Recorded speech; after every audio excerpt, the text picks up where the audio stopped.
Bonjour, bienvenue à Math Infinité, la chaîne consacrée à l'enseignement des mathématiques à l'université.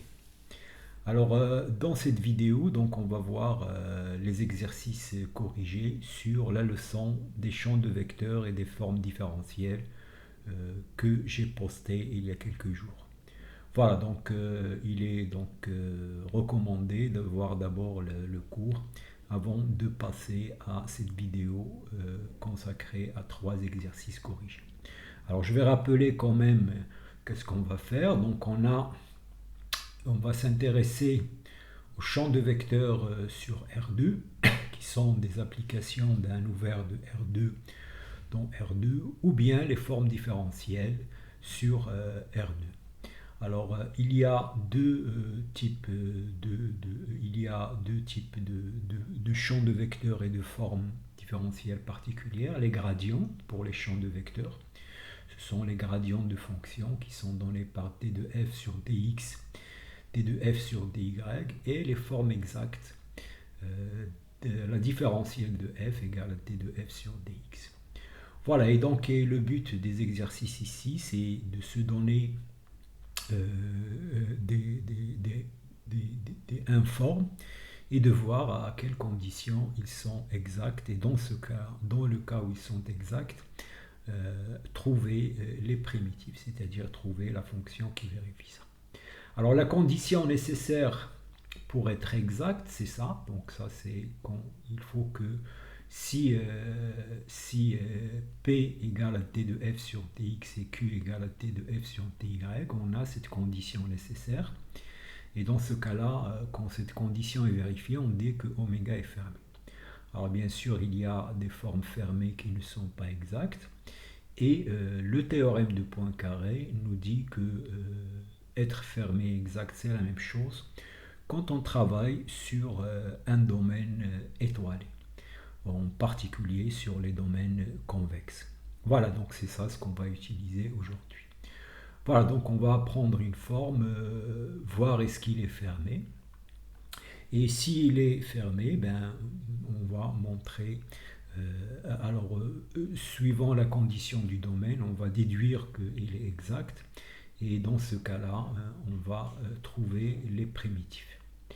Et on va calculer quelques intégrales curviligne, soit d'une informe, soit la circulation d'un champ de vecteurs. Voilà, donc c'est ça ce qu'on va faire. Alors on va commencer. Alors on considère cette informe, oméga, donnée par P de xy égale à 3x carré moins y carré, x carré plus y carré, et q égale à 3y carré moins x carré plus y carré sur xy carré.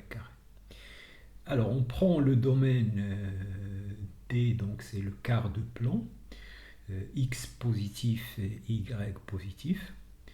Alors on va, donc l'exercice, il faut montrer que oméga est exact sur t et déterminer les primitives, c'est-à-dire les fonctions u telles que t de u égale à oméga. Et ensuite, on nous demande de calculer l'intégrale curviligne le long de ce chemin fermé. Voilà, donc c'est ça l'exercice. Donc il est recommandé donc d'essayer de faire cet exercice avant de regarder la solution. Alors ici, donc l'idée essentielle, c'est la nature du domaine. Donc, puisque le domaine est convexe, oméga va être exact si seulement si elle est fermée, et donc il faut vérifier la condition de fermer sur P et Q. Voilà, donc je vous laisse, vous pouvez arrêter la vidéo et faire l'exercice. Alors, allons-y. Donc, on prend P et Q comme ça. Alors, on l'écrit de cette forme, puisque ici, on peut développer cette quantité simplifiée. Donc, par exemple, 3x4 sur x carré, donc ça fait 3 x carré sur y, etc. Donc, on va trouver cette expression qui est plus simple à dériver que l'expression du départ. Alors le domaine est convexe, donc oméga est exact, si seulement si elle est fermée. Alors être fermée, ça veut dire que d de p sur dy égale à d de q sur dx. Alors si vous calculez d de p sur dy, ça fait ici moins 3x carré sur y carré plus 2 moins 3y carré sur x carré. Et si vous faites d de q sur dx, ça fait ici moins 3y carré sur x carré, c'est-à-dire ce qu'on a trouvé ici. Il y a le 2, le même, et ça c'est la dérivée de ça, c'est moins 3x carré sur y carré, celle qu'on a trouvée. Donc on voit bien que d de p sur dy égale à d de q sur dx, et donc la forme est exacte. Voilà, donc c'est ça le calcul. Voilà, alors maintenant, trouver les primitifs. Alors on ne crée que oméga égale à d de u à la différentielle de u, donc ça veut dire que d de u sur dx égale à p, et d de u sur dy égale à q. Alors de cette relation, on voit ici la dérivée par rapport à x égale à ça, donc on déduit que u c'est x3 là, une primitive de ça par rapport à x, x3 sur y, plus 2xy, plus une primitive de ça par rapport à x, c'est y3 sur x, et bien sûr plus une constante qui dépend de y. Alors maintenant, pour trouver h, eh bien, on écrit la deuxième équation. On écrit que d de u sur dy égale à ça, et on va trouver la condition sur h. Alors, donc en remplaçant dans la deuxième équation, on va trouver que h' de y égale à 0. Voilà, donc vous dérivez ça par rapport à y, et la dérivée de ça par rapport à y va être égale exactement à ça. Donc là, vous allez trouver moins x3 sur y carré, c'est ça. Ici, c'est 2x. Et là, c'est la dérivée, c'est 3y carré sur x, c'est ça. Donc, vous allez trouver que h' de y égale à 0. Et donc, h est une constante, donc u égale à ça, ici, une constante. Alors maintenant, l'intégrale sur oméga, sur un chemin de oméga, alors comme oméga est exact, l'intégrale ne dépend pas du chemin, il dépend du point d'arrivée et du point du départ. Donc égale mu de gamma de 2p moins mu gamma de 0. Mais comme les fonctions gamma sont périodiques, de période de pi, on va trouver égal à 0. Voilà, donc ça c'est le premier exercice. Alors, le deuxième exercice, alors ça c'est un classique dans ce truc-là. On va avoir deux formes différentielles ici, donc oméga 1 et oméga 2. Alors on va regarder s'ils sont fermés, s'ils sont exacts. Alors bon, il se trouve que ça ne va pas être le cas. Ils ne sont pas fermés, donc ils ne peuvent pas être exacts. Alors l'idée, c'est de multiplier, par exemple, cette forme, on la multiplie par une fonction. Ici, donc ça c'est une fonction à une variable. Et on trouve les conditions sur cette fonction pour que cette forme maintenant est exacte. Et on fait la même chose pour cette forme-là. Donc on la multiplie par une fonction xi et on cherche xi pour que cette forme devienne exacte. Voilà, donc ça c'est un moyen de partir d'une forme qui n'est pas fermée, donc qui n'est pas exacte ici. Et on va montrer qu'il existe une fonction d'une seule variable, telle que oméga phi, qui est phi de xi plus y oméga 1, soit exacte. Alors ici, pour qu'elle soit exacte, bien sûr, le domaine, il est convexe, donc il suffit qu'il soit fermé. Donc on écrit la condition de fermeture et on va trouver une équation que phi vérifie une certaine équation, on résout l'équation et on trouve. Voilà, donc c'est ça l'exercice. Alors donc écrivez la condition pour que oméga fait. Alors d'abord vérifiez que ces deux informes ne sont pas fermés en écrivant la condition. Ensuite, écrire que cette forme est exacte. Donc puisque le domaine est convexe, ça revient à dire qu'ils sont fermés. Donc écrivez la condition pour que cette informe soit fermée. Et vous allez trouver une équation différentielle vérifiée par phi. Et vous la résolvez, vous trouvez phi. La même chose ici. Vous faites la même chose pour la forme oméga 2 sur ce domaine qui est un corps convexe. Voilà, donc vous pouvez arrêter la vidéo et faire l'exercice. Alors allons-y. La solution, donc oméga 1 c'est ça et oméga 2 c'est ça. Alors pour vérifier s'il est fermé, donc il faut calculer, donc on écrit de la forme P1Q1, P2Q2 et on calcule D de P1 sur DY.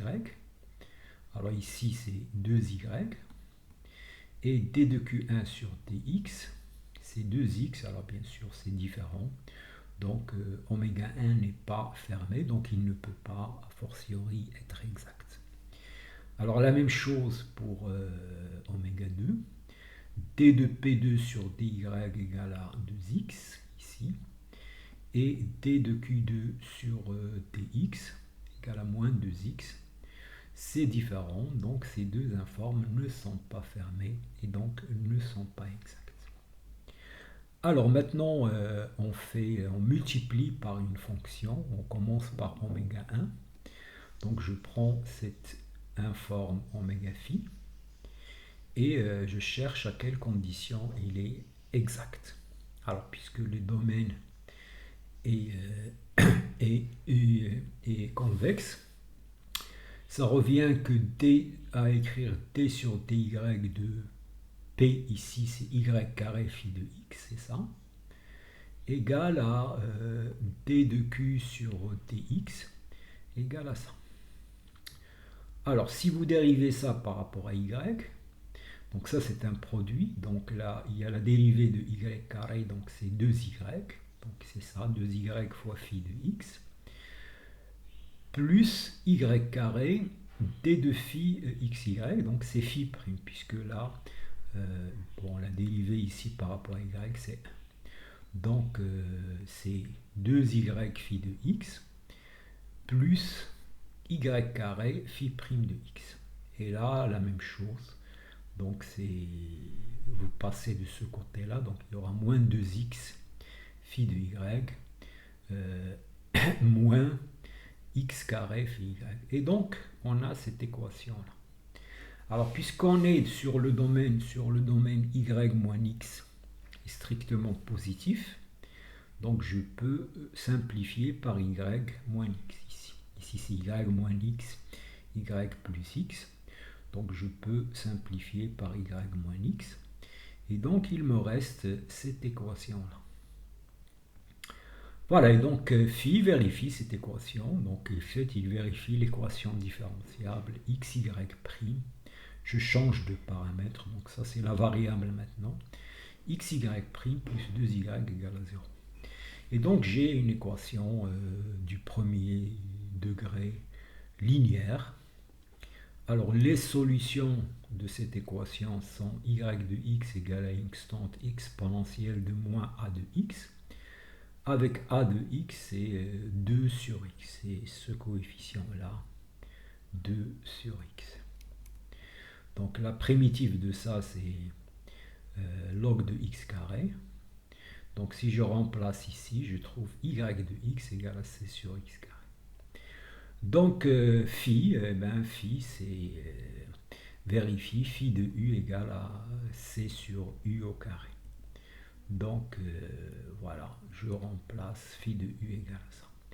Et donc, oméga, c'est phi de x plus y, c'est-à-dire 1 plus x carré, fois ça.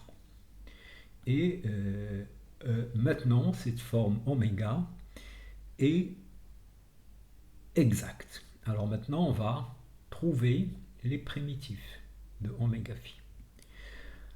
Alors donc, on écrit la relation t de f égale à oméga phi. Donc c'est ça, t de phi. Donc je divise par x plus y au carré ici. Donc c'est ça. Et ça. Alors, d'après cette première équation, je vais trouver que f de x égale à moins y carré sur y plus x, plus une constante qui dépend de y. Donc, si vous dérivez ça par rapport à x, vous allez trouver y carré sur y plus x au carré. Et maintenant, je calcule t de f sur ty. Donc il faut calculer t de f sur ty. Donc il faut dériver cette fonction par rapport à y plus h' et écrire égal à ça. Et on va trouver la condition sur h de y. Ben voilà, donc on fait ce calcul-là et donc on trouve que h' égale à 1. Et donc f de xy, h c'est y plus une constante. Et donc on a les primitifs de oméga phi. Alors pour le deuxième, eh ben, c'est la même chose. Alors je le fais passer rapidement pour vous permettre, donc ça revient, donc j'écris, donc je développe cette condition pour que ça soit fermé et donc équivalent à exact. Donc quand vous faites les calculs, alors vous vérifiez, vous allez trouver que phi vérifie cette équation différenciable. Donc c'est là. Alors vous résolvez cette équation. Donc vous trouvez les primitifs qui sont donnés comme ça. Et vous allez trouver psi de x égale à ça. Donc oméga phi, c'est ça. Alors maintenant, on cherche les primitifs. Donc les primitifs, ça revient à résoudre cette équation-là.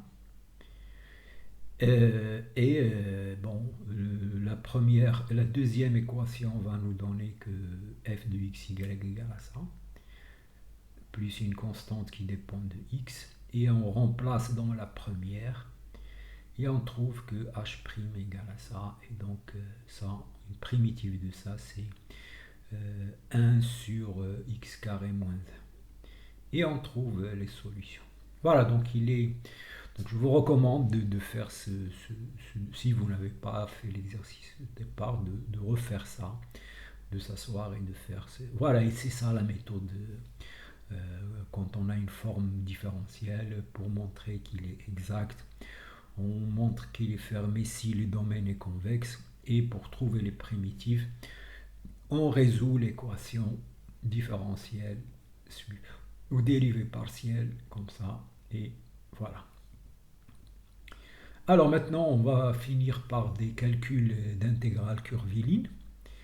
Alors je prends le calcul de l'intégrale curviligne sur gamma, sur un chemin gamma de oméga, où gamma est un triangle ABC. Alors A c'est 0, 0, B c'est 1, 1 et C c'est... Donc voilà, c'est le triangle 0, 1, 0, 1, 0, 1. Et la informe, c'est ça. Alors donc, pour calculer une intégrale curviligne, il faut paramétrer le gamma, il faut trouver une paramétrisation. Alors comme ici, c'est des segments. Et aussi, on va calculer la circulation du champ de vecteurs, de ce champ de vecteurs, le long de ce cercle. Donc ça, c'est le deuxième point à faire. Et le troisième point, c'est calculer cette intégrale curviligne où gamma représente l'arc de l'ellipse défini par cette équation. Alors celui-là, je ne donne pas la solution, je vous le laisse pour vous le fassiez tout seul. Je vais faire le premier et le deuxième. Donc voilà les trois exercices. Une intégrale curviligne le long d'un triangle de cette informe. La circulation de ce champ de vecteurs le long d'un cercle, ici. Et l'intégrale curviligne de cette informe le long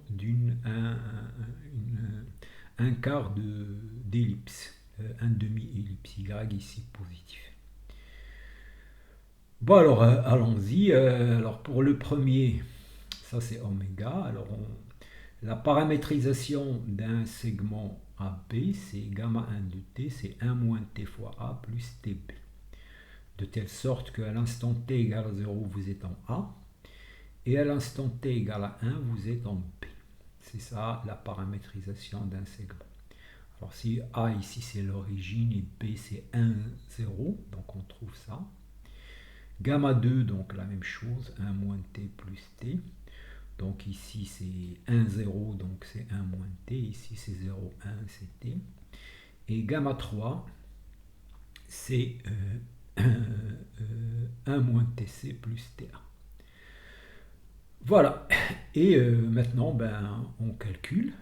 Alors donc l'intégrale, c'est l'intégrale sur gamma 1 plus gamma 2 plus gamma 3. Alors gamma 1, c'est t0. Alors qu'est-ce qu'on fait pour paramétriser? Je remplace x par t, y par 0, et t de x aussi par t. Donc je vais trouver t carré plus 0 d de t. Donc c'est le premier. Ici, je vais trouver d de 0, c'est 0. Donc cette partie-là ne va pas apparaître dans le gamma 1. Alors pour gamma 2, alors gamma 2 c'est 1 moins t, t. Donc j'ai 1 moins t plus t carré et d de x, donc d de 1 moins t c'est moins, donc je vais trouver ça. Plus 1 moins t carré, d de y qui est égal à d de t. Et le dernier c'est 0, 1 moins t, donc 0, d de x c'est 0. Donc il restera 0 moins 1 moins t, donc x, et t. Alors ici, 0, voilà, il y a un moins, donc 0, voilà, donc il y a moins avec moins, moins y carré avec t de moins y, c'est moins, donc ça donne ça. Et donc ici, 1 moins t carré, ça va simplifier. Alors moins t carré, ça simplifie par ça, donc il restera moins t carré, 1 moins t carré, et ça c'est 0, si vous calculez. Voilà. Alors la circulation du champ.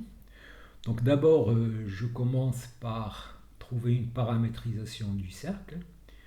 Alors x carré plus y carré moins 2x égale à 0. Donc ça s'écrit x moins 1 au carré plus y carré égale à 1. Donc c'est le cercle de centre 1, 0 et de rayon 1. Et on pose x moins 1 égale à cosinus t, donc x égale à cosinus t plus 1, y égale à sinus t, donc c'est ça la paramétrisation. Et je calcule la circulation du champ, donc, qui est donnée par cette formule. Et je remplace, donc ici, x c'est cos t plus 1. t de x c'est moins sinus t, donc ça fait ça. Et ici, y c'est sinus t. t de y c'est cosinus t. Et en bas, j'ai x carré plus y carré plus 1. Et je simplifie, j'ai moins cosinus t, sinus t, avec sinus t, cosinus t qui s'en va. Donc il restera moins sinus t sur ici, cos carré plus sinus carré, ça fait 1, plus 1, ça fait 2, plus 1, ça fait 3, plus 2, cosinus t. Et ça, je l'écris, je sors le 1,5, et donc une primitive, c'est log de ça, et on trouve 0. Voilà. Et donc, voilà, donc si vous êtes arrivé jusqu'à la fin de cette vidéo, je vous invite à vous abonner si vous n'êtes pas abonné et de liker et de partager. Et je vous remercie.